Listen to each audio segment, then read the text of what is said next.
What's up, dudes and dudettes? This is Byron, the multiple interest man here, and welcome to another video. Now let me tell you something. If you love music, then you've come to the right place, as I have another chart of some new favorite songs that I have, involving the recent songs in the recent years this decade. So do you remember the video that I did a few years ago called the top 10 best songs of the 2010s? Obviously, that list may seem to be a good taste, which it is. So now, after everything we've gone through these past few years, I think it is safe to say that this is the right time to make another video, but focusing on the top 5, and I mean the actual top 5 best songs of the 2020 so far, and also my top 5 favorite songs of this decade as well. What I mean is the first half of the decade. This may sound impossible since 2024 is kind of in the early to mid months, but I will admit I already have the songs in mind that I list after hearing several different songs that have been released this decade. And keep in mind that this does not include the skibbity toilet bullshit or anything Taylor Swift or BTS related, nor a lot of any other pop songs that not a lot of people care about. My list is actually 10 times healthier than that. With that being said, here are the top 5 best songs of the 2020s from the first half, in which they are my favorites. Now, every song that I came across this decade is basically from the social media trends. I mean, I did hear some on the radio and even at a few public places, but I had come across a lot of them on social media. So yeah, let's just get started.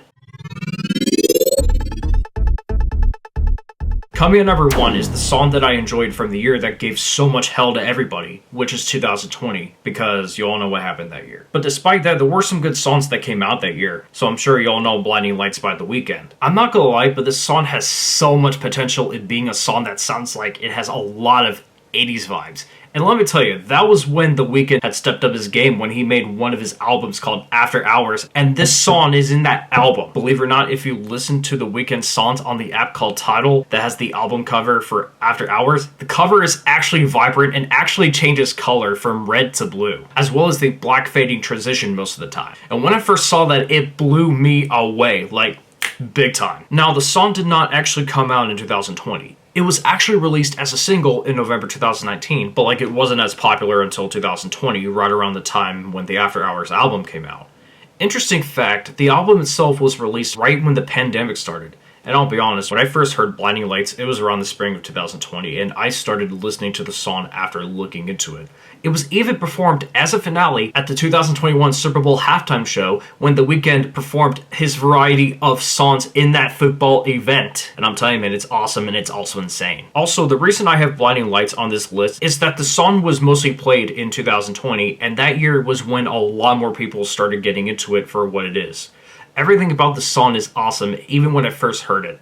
The singing is great, and the music that The Weeknd put so much effort into is amazing because of how much it sounds like an 80s song. Like an actual 1980s song, my dude. I was impressed by how good it was, and it still is. And if you haven't listened to the song already, I highly recommend giving it a chance. You will have as much fun as most of us did. Also, I do like the other songs that The Weeknd made along with that. But I think that this one is the best out of any other songs in his career. And I'm glad that he's been keeping it up, and I hope he makes more songs that are literally as good as this.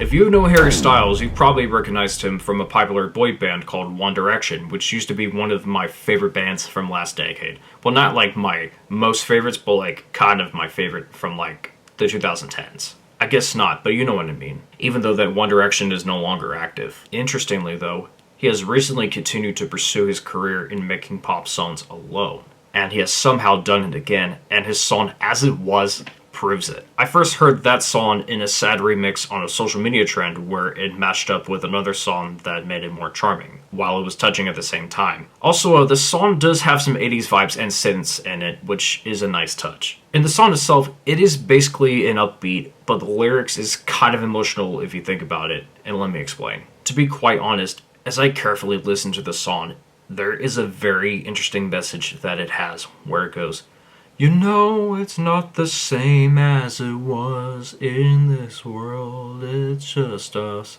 What I believe Harry is saying in that message is that things have changed, and those changes that would be challenging in life are caused by the events that involve serious issues. When the world changes, there's no going back because we don't live in the past. We live in the present time. Plus, I believe that Styles made this song because of the COVID pandemic and must have probably decided to make this song that would be relatable to everyone. In response to the pandemic and other challenging events, whether it's parental divorce, death of a loved one, or any other drama you get into, the song clearly has a meaning of what, why, and how the world works as time traveling is not a real thing, and how we deal with changes in life. And I'll be honest with you, I can definitely relate to those songs because I have lived through them as much as a lot of people have. And I know what it's like to deal with such drama that gets in our path. Overall, As It Was is a great song, and 2021 was the right time for the song to make its debut. Not to mention, it has a very nostalgic feel to it, which is again a nice touch. Generally, I hope that Harry Styles keeps up his music, even if he's not part of One Direction anymore, kind of like what we've seen with Nick Jonas making his songs alone before the Jonas Brothers got back together. It's basically the same thing. To be fair, this song basically has a 2000s vibe in it, since Red Hot Chili Peppers isn't focused on techno music, but rather rock music, which is what I love the most. And while I do enjoy the rhythm and beats of the song as well as the lyrics that give an edgy vibe regarding a summer that can go from best to worst, I believe that Black Summer has a lot to do with our recent history, like anything tragic, including the wildfires since California has had those over the years. Others say that it had a lot to do with the response of Anthony's father's death and his legacy. Basically, what this song is about is that it focuses on the dark side, and I mean the very dark side of summer, like the never-ending chaos regardless of what event it is. Which is very important to know and understand because reality is a very complicated part of life. That being said, I really do appreciate the effort that one of my new favorite bands had put in. Not to mention, I really enjoyed the guitar riff in the song a lot. Overall, when I first heard the song, I listened to it constantly on one of my local radio stations called 96 Rock. I believe I started listening to it around either late 2022 or early last year. I can't even remember very well. Despite that, I am still pleased by how the band continues to keep up the 90s and 2000s vibes and synths alive through their music. And it is awesome because basically it is that type of music that you don't listen to in today's popularity of music anymore, and I absolutely adore it. I don't have a lot to say about the song, but all I could say is that I enjoyed every single aspect of it. Even the cover of the album that the song is in looks very artificial, and I guarantee you as well, this is not a generic pop song, so I think you'll like it. I think you'll like it if you give it a chance to listen. Now, I know a lot of you guys out there don't like Miley Cyrus, and I understand that. But to me, despite her previous popularity, she is a great singer. I remember her from when she was Hannah Montana, and I would watch her show and listen to her songs a lot as a kid. I know as well that she did change her style last decade because of this quote-unquote pop chameleon, or whatever that's pronounced, that she's literally known as. And I'll tell you what, she's not as controversial as she was for a while. But the good thing is, she has changed from those past eras of her former self. And one of the songs that I do enjoy from her is the most recent song that came out last year called Flowers. This song is almost like a pop love song, but it's more than that. It is an upbeat song that a lot of people listen to. Now, I know that some people think that the song is overrated, and I'm aware of that. But actually, I kind of like it. Like, dude, it is totally better than that overrated Wrecking Ball song that Miley regrets doing, where a lot more people lost interest in the singer herself. Well, let's just say that I'm honestly glad that Miley Cyrus has improved her music career in the song, and it clearly proves it. I've heard Flowers on social media and in a few public places, so I'm lucky to hear this quite often for some time. And with the optimistic improvement that Miley has already, it seems like that her career is going to continue to be more unique. And one more thing, if you haven't listened to that song, I kind of recommend it, but not if you're not into songs regarding romance and some ridiculousness.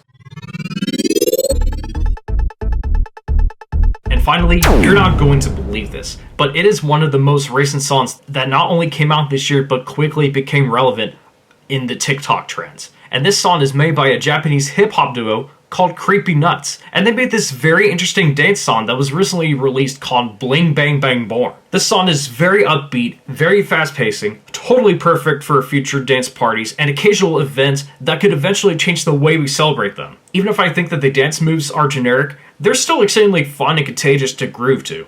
Hell, I even showcased the song to my music club in college like this past spring, and everybody loved it, and so do I. What makes Bling Bang Bang Born very unique is that in the music video itself, the animation is basically anime, instead of live action where people sing or dance to the song. And that is something that you don't typically see in music videos that are far more original than your average anime movies or shows. I thought Creepy Nuts did a very wonderful and phenomenal job on making the song.